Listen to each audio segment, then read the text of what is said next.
Hello and welcome to the Whillow Woodworking family. Today we're going to talk about workshop safety. I'm Tom, your guide through this course. Let's get started. Our objective for today is to highlight equipment, rules and tips you must follow when inside the workshop.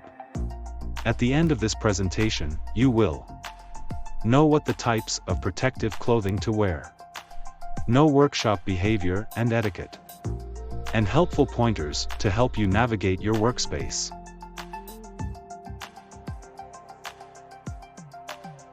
In any workshop, accidents are par for the course.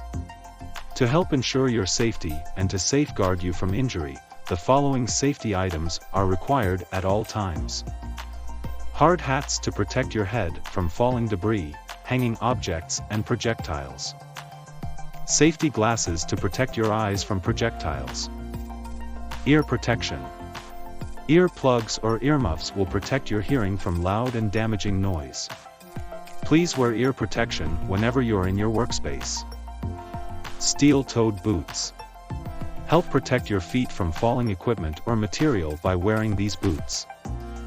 Well-fitted work dungarees. Loose-fitting clothes can be dangerous if caught in moving or rotating equipment.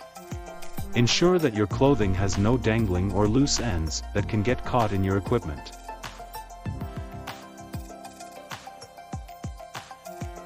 While working, keep your eyes and mind on the job at hand.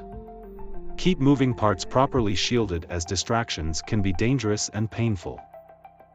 The shop floor must be kept clear of scrap pieces of material such as scrap wood and used pieces of wood that have nails or screws protruding.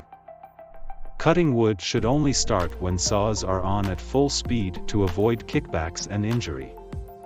Headphones for listening to music are prohibited. There are noises all around you and loud music in your ear can be the difference between hearing a crash or being involved in one. We provide proper storage for tools, materials, fuels, chemicals, and waste materials.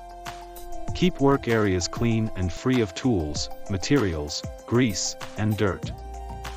Can you think of other accidents that can happen in the workshop if you are distracted and your workspace if not kept well?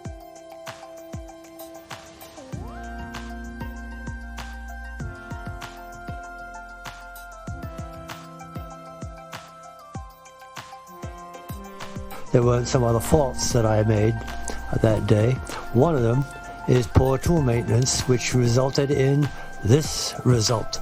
That's blood, and that's my blood.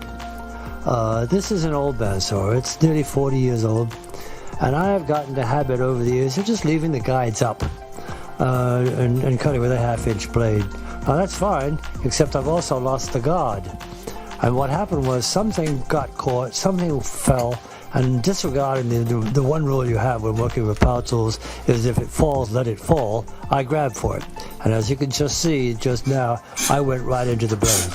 Here's where the guide should have been, of course, all the way down, just with a 1/4 inch above the work. And the guard should have been on there. But the guard is missing. I don't know what's happened to it, so I leave it up. And what happens is my arm went right into it. And it's quite it was, as the doctor said, a terrible wound. It was 1 millimeter from the bone. Those little shreds you see on the blade, those are shreds of me, shreds of my